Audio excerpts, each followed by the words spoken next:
let's fire away, guys. Mark, curious, when you put this team together, you say, I think we could be really good at A, B, and C.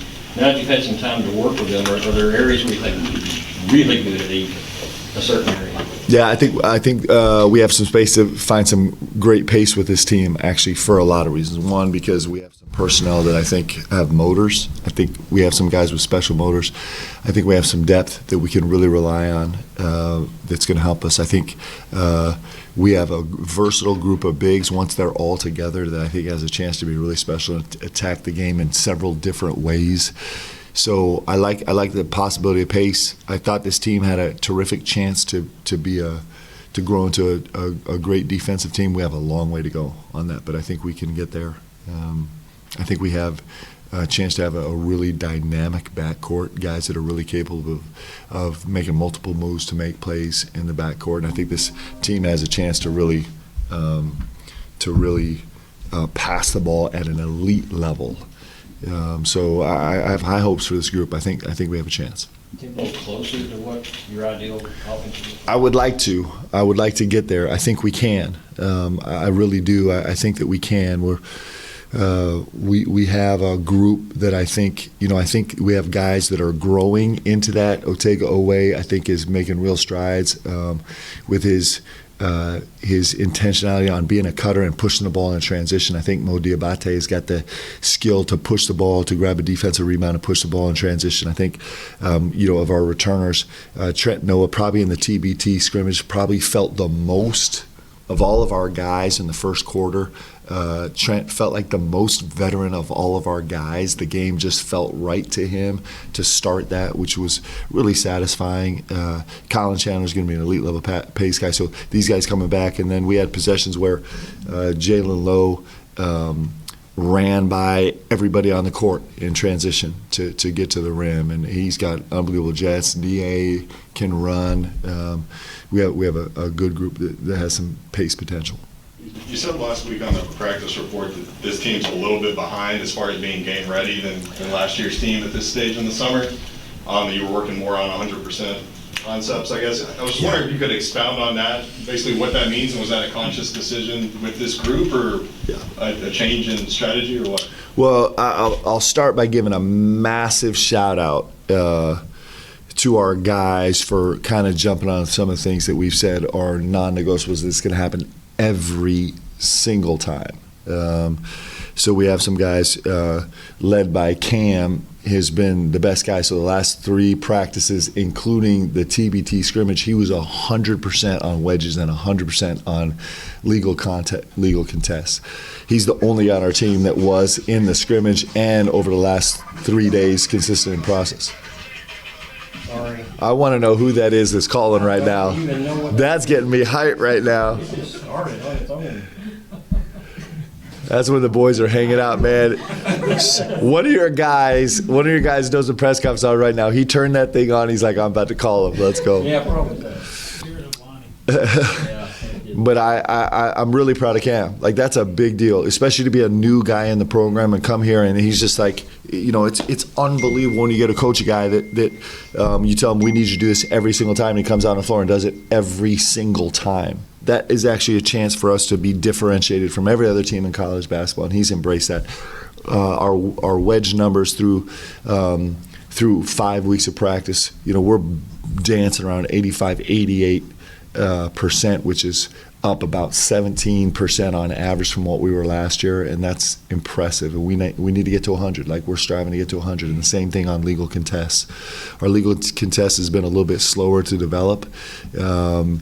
But that's a massively important. One of the things we have to do is our defensive field goal percentage has got to be better next year, and so we're dedicated to having a legal contest on every single field goal attempt, every single one. And so there's a lot of things that go into that, but that's a major point of emphasis for us. So when you as a organization and as a group, when you throw down some 100%.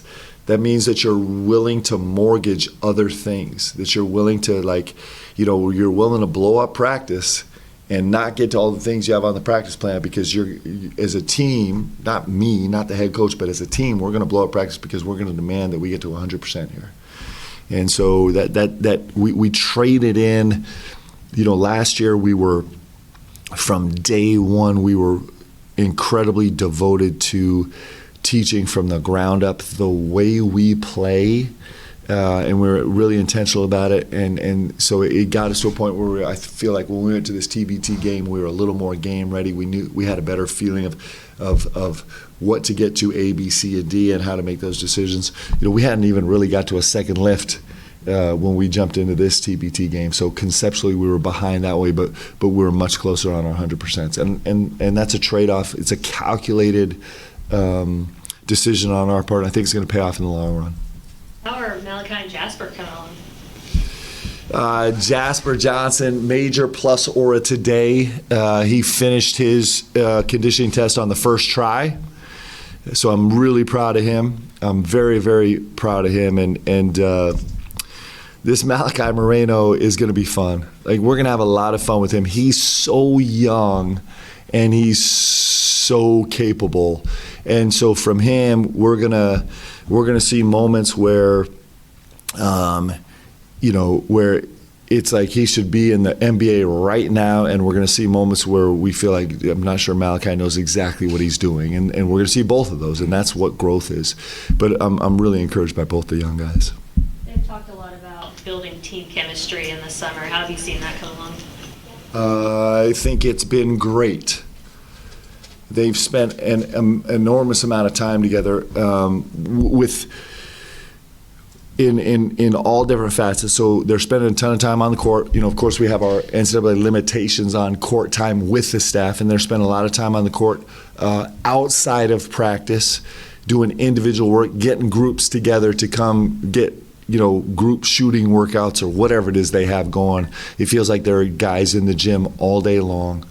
The lodge is such a gift to us that those guys can all have the same living space, and that they just bump into each other. And the goal in this 8 weeks is for all of them to get to the point where they really annoy each other and they want to kill each other because somebody's left their stuff out, or somebody's not emptying their trash, or somebody's playing their music too loud, or all those things where you really get to know each other I think are happening. I think the lodge is a real gift to us that way. And then activity-wise, these guys have already logged a really impressive number of service hours together.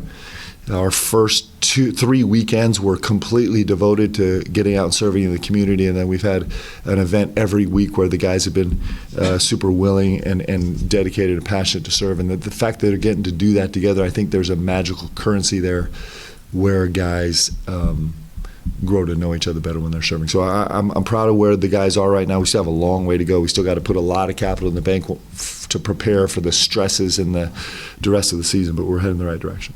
Mark, what is the status on Jelavic, and what will the process of getting him acclimated look like once he does arrive?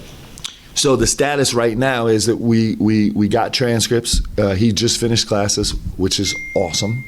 So we have transcripts, and so that part of this process is complete, and now it's going through the rest of it. I'm hoping that he can be on campus here. I don't know if it's optimistic in the next. I'd love for him to be here tomorrow. He actually can't work out with the team right now. Once we reach the admissions, well, actually, there were a number of reasons why he wouldn't be able to work out with the team. One of them is being an international student, first time in the States, with our summer courses. To take the required number of in-class hours was really complicated, but we'd like to get him here as soon as possible. He's doing great. He's training back home, and I expect him to come and have a great impact. Mark, you were speaking about Jasper and Malachi a second ago. You got to coach them earlier this summer at the USA basketball camp. I guess first, can you just reflect on your experience in that environment? And I know you can't name specific names, but obviously some recruits there as well. Just what do you make about being able to get that developmental on-court time with them and any potential long-term impact they could have on their college choices?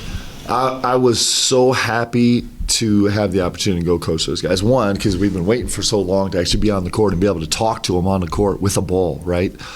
And so that was, I was so excited. I mean, I was looking forward to that from the day that we kind of made the arrangement. Like, this is going to be great. I get to go out there and be in some type of pseudo scrimmage game situation with both my guys. So that was fantastic. I loved every second of it. And then the opportunity to be there with incredibly talented kids. And you know what's interesting?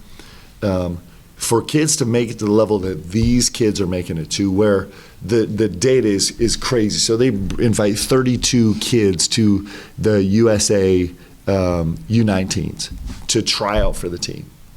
Over the last 10 years, 60% of the guys who've made the team have been drafted to the NBA, and 40% of the guys who have not made the team have been drafted into the NBA. That's a crazy number. And when you get to deal with great players like that, they're usually, almost without exception, incredible human beings also, because to make the sacrifice and do the work and have the commitment to get to that level, you usually have to be built pretty special. And so what a joy as a coach to be able to go do that. And then the coaches that we got to work with there, was really fun. We're usually standing on opposite sides of the sideline, yelling at each other, and so to be there in a unified effort was really, really special. I loved everything about it. USA basketball is transcendent. Anybody that gets one moment to be a part of it is blessed, not just by the history, but by the current product, and so it was very special to me. I'll stop at this. I mean, you haven't backed away from the expectation here at all, and you even said this team has a chance to do something really, really special. I'm looking back to '96, your team. How did Coach P address the expectation heading into that? Did he embrace it the same way that you have on this? No, he was different. He just told us that if we didn't win every game, he was going to kill us. And I never knew exactly what that meant, if it was just going to be kill us figuratively in practice or actually kill us. It was probably some grouping of both. But the expectation was exactly the same, and it's been the same. Listen, the expectation here has nothing to do with me setting it. It's what it is at Kentucky. It's one of the things that sets us apart from every other program in the country. I happen to love it. I love every bit of it. I'm grateful. I'm so grateful to be here, where the expectation is only one ending to the season is actually makes it a satisfying season. I'm grateful to be in this environment. It comes with everything that you guys all know that it comes with, but that's where I want to be, and I'm grateful for it. That's where our guys want to be, and they feel it. And it comes with all the complications you can imagine, but as an athlete, those are the complications you want to sign up for. Mark, this is shaping up to be one of your most talented teams, but talent doesn't always translate over to coachability. How coachable are these guys? I think this group has a chance to be beautifully coachable. I think they have a chance. Today in practice, we had two individual groups today in practice, and our first group was struggled, and so it derailed the whole practice because we are committed. One of our key ideas this year, one of our 100% is living to a standard every single possession, and so we are going to blow up practice more often than we did last year. We'll get stuck because we're not going to move on until we actually till we live up to the standard we have. And two things happened that were good. One, our guys didn't quit. The gym was full of frustration. It was not a happy place this morning for the first group. But the guys didn't quit. They kept trying to work through it until they got there, kept trying to listen and understand and kind of grasp onto what we were trying to accomplish. The second nice thing that happened, referring to the coachability, was the second group witnessed the last 15 minutes of misery of the first group, and so they came onto the court with a whole different, renewed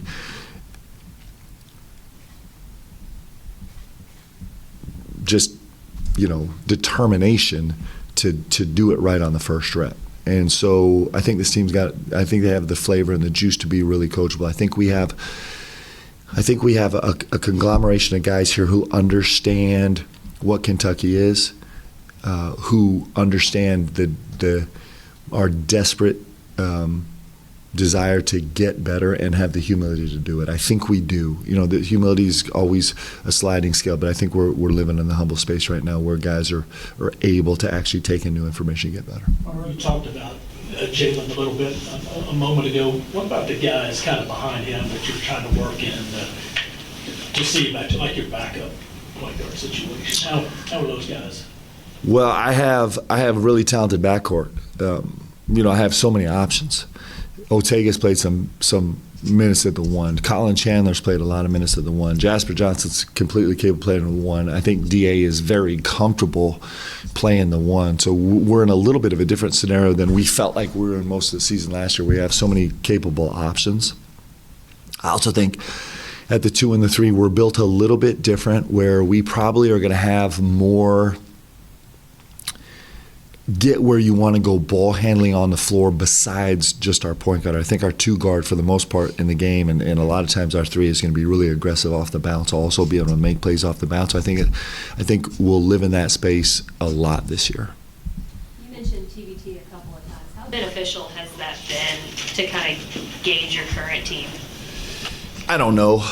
I'm so grateful for the opportunity that we had to have practice and the opportunity we had to have a scrimmage against TBT, because it just puts you in an environment where I don't know if any of the data is real, but it just gives you the vibe of, it gives you some direction for these 8 weeks. I wish we could play a game every week. You guys know I'm pushing these 40 games, this 40-game season in NCAA. We got to 32, so I was shooting for 9 more games. They gave us 1, okay? But let's keep pushing. And I wouldn't even mind, I would love it if we could sprinkle a couple games in this 8-week summer session. Now I know not every team is playing the same, is using the same 8 weeks. I know a lot of guys have different groupings on the floor, but that's fine. Let us work around. Let us go find other teams that have a similar 8-week schedule, and let's go play a couple games because it helps your guys learn. It helps your team grow. And ultimately, that should be the goal of this whole thing, is like, how fast can we grow? How much can we grow? How much better can we get? And so in lieu of that opportunity that I hope is going to be real next summer, we'll take this TBT, and our guys have been great. There's a few great things. One is it's great to go out and compete in a real game with real minutes and real stats. 2, it's great to compete against our guys. I think we got to see, what was it, Saturday night? Sunday. I think it was fun to see the relationship that's been built over a very short time between these former players and our current players, and that is important. That's part of what makes Kentucky so special. We just went to. Am I allowed to talk about Vegas? Yeah. So anyway, we do a lot of things where we're building relationships, trying to tighten the bonds between our former players and current players, and this is one of them. So that's also really important. That's actually a very, very important part of the Kentucky experience. Mark, you were talking about defense earlier. Every player that you all have brought in here has talked to us about how good they believe this team can be defense, unprompted, how good it can be defensively, to the point where they're saying we could be the best defensive team in the country, especially when Jaden gets back. Are they saying that because that's the thought you're putting in their head, or is this organic? I mean, how does this happen?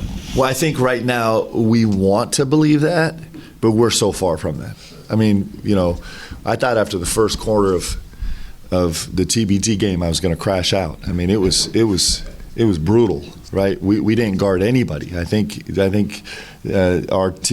La Familia was like a 1.8 points per possession after the first quarter. So we're a million miles away from being the team that we think we can be. It's all fun and games to say what we think we can be. But I do think that the potential's there. We just have a long way to go to get there. Have you ever had a team show up for camp and the defense was ahead of the offense? Yes. In fact, that was probably the way I spent my whole, in terms of me being a head coach, maybe not, because I'm twisted and warped and I love the offensive side of the floor, but probably my entire lifetime as a player, the standard was that the defense was going to be way ahead of the offense, because that's where we spent our time usually, and it usually came easier. So this is, that's an adjustment we're trying to make. But I do think that I do, last year, if you remember, we finally found our footing defensively after the game at Ole Miss, and we made incredible strides in the last 6 weeks, 8 weeks of the season. We're hoping to not wait to quite that deep into the season before we improve. What have you seen from Braden these past 5 weeks, and what do you have a sense yet for maybe realistic expectations for him this coming season? I don't like to talk about realistic expectations. You know that. Braden Hawthorne is I called him, in fact, you guys know I'm losing my mind. I called him Braden Hayward in film the other day. The guys were killing me, but Braden Hawthorne he is a unique player. I can't wait till you guys get to watch him and see him on the court. I was with Tayshaun Prince for quite a while, maybe a week ago, and he just build body, skill set. There's a whole bunch of Tayshaun Prince in this kid, and I know those are big words. Tayshaun Prince is one of the best players to ever play here, and had an incredible NBA career, also a championship NBA career. But there's something about, you rarely talk about a guy's ankle mobility, but that was the first thing that my performance team said, was they were like, his ankle mobility is insane. And when you see him cut and move, that's the way it feels. Like, he's kind of all arms and legs, but he can change direction. He get downhill, and he's got impressive length. He's going to be really fun. Mark, I wanted to ask about Jelavic and what reasonable expectations would have been for him, but since you mentioned expectations and the word you like. Given that he's not going to be able to go through summer workouts, what do you think he can bring to next season? Well, he's a vet. I mean, he's been playing against grown men, so he should bring a lot. And he's also, I think he's a really good young man who's been dreaming about this opportunity for a long time. I expect him to come in here and have an immediate impact. Mark, when you think back to last year's team, obviously Jackson was the only guy you had coached at a previous stop. So many guys who had never played with each other before. Just from a coaching perspective, what did that kind of enlighten you about that you can maybe transfer over to this year's team or just going forward? You mean the ability to have Jackson here? No, just from your standpoint of coaching so many guys who came from different locations and getting them to all mesh and be one cohesive unit. Yeah, that's the beauty of coaching today. It's one of the great challenges of coaching today. It's one of the great opportunities, actually. And so, I mean, the lessons, there's no substitute for time. There's just no substitute for time. I've started a new program for me where I'm driving Megan Summers insane right now because of the individual time that I'm scheduling with our guys, where I get to meet with them one-on-one just about life every single week. And you think about it, if you just slot in a half an hour for each guy on the team, that's a lot of time during the day, especially with our travel. And so there's no substitute for time. There's no substitute for time with our guys being together. There's no substitute for time with me being with the guys individually and on the floor. And there's no substitute for time with our assistants and staff being together. And so that's probably the number one thing is being really intentional and scheduling out all of our time so that we're utilizing the most to know each other best and understand each other. We also slow down the teaching. So today, like we one of the reasons we blew up practice was because we slow down to have several guys. As a coach, you jump on the floor and you give definitions, everything. And then today it was like, all right, I gave the definition. Now you teach the team what this is, and after they teach the team, then we can add or subtract, and then you teach the team the same principle. And so I think being as clear as we can, which I would probably grade us at about a C so far in the first 5 weeks about our efficiency with our clarity, but hopefully in the last 3 weeks we'll be better. So time.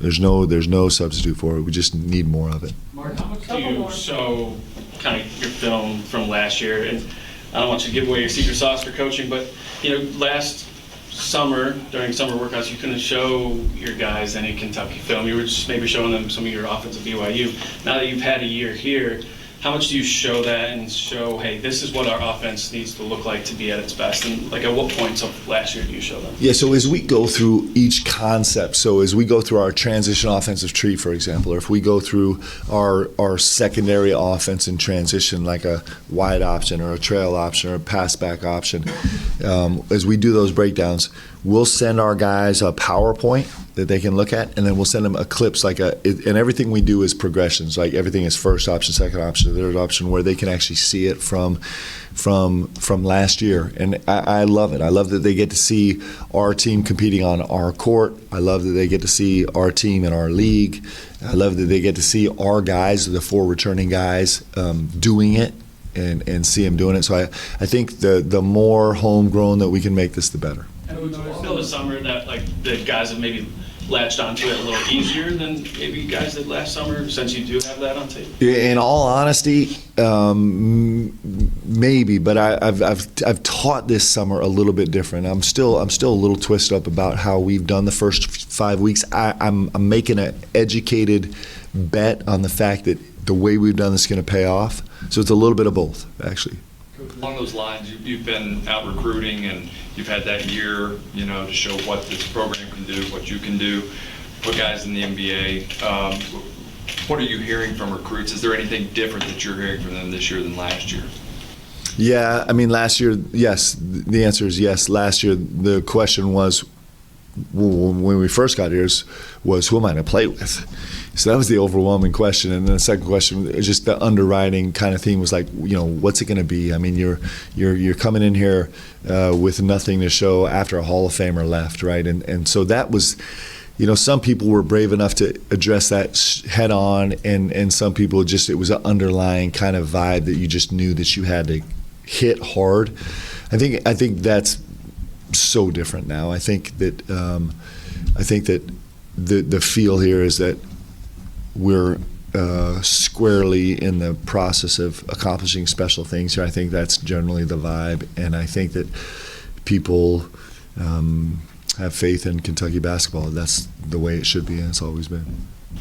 Mark, now I'm kind of worried. Why are you so bad defensively? Poor coaching so far, actually. Poor coaching so far. And it's there's so much to do, right? There's so many things to do. I do think, it's interesting, and this is the bet we're making. The bet we're making is that if we spend an extraordinary amount of time on a foundation in a really new but like 100% way, that the framing of the house and the finish of the house is actually going to go way faster, and it's going to be way more palatial, and the resale value is going to be incredible, right? If we really, really dig in hard on this foundation. But when you walk up to a house and all you see is the foundation, it's not very inspiring, right? So we're spending a massive amount of time and energy and focus on the foundation, making the best, deepest, most sure foundation that we possibly can, and we're trusting that the next steps are going to go faster and that we're going to get a better product. So right now, that's what I'm saying about the defense. There's just not a lot to show for it right now because we've dug so deep into this foundation. Is that brand new for you in your coaching career? Say it again. Is this approach brand new for you in your coaching career? Well, I don't want to oversell it, although it's fun because we have something to talk about, but I want this game to teach us. I think the best coaches and the best players let the game teach you. This is George Karl. George Karl, one of my heroes in coaching, and I learned so much from him. And one of the things he always talked about is like, what is the game teaching you right now? Pay attention. If you're not paying attention to what the game is teaching you, then you're going to fall behind. And so we work really hard to try and pay attention to what the game is teaching us. And so this approach right now is our best shot at listening to the game, what we felt like it taught us last year, what we feel like we have in our team this year.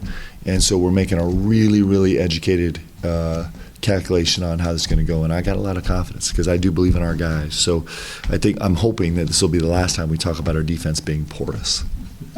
Thanks, guys. Good to see y'all.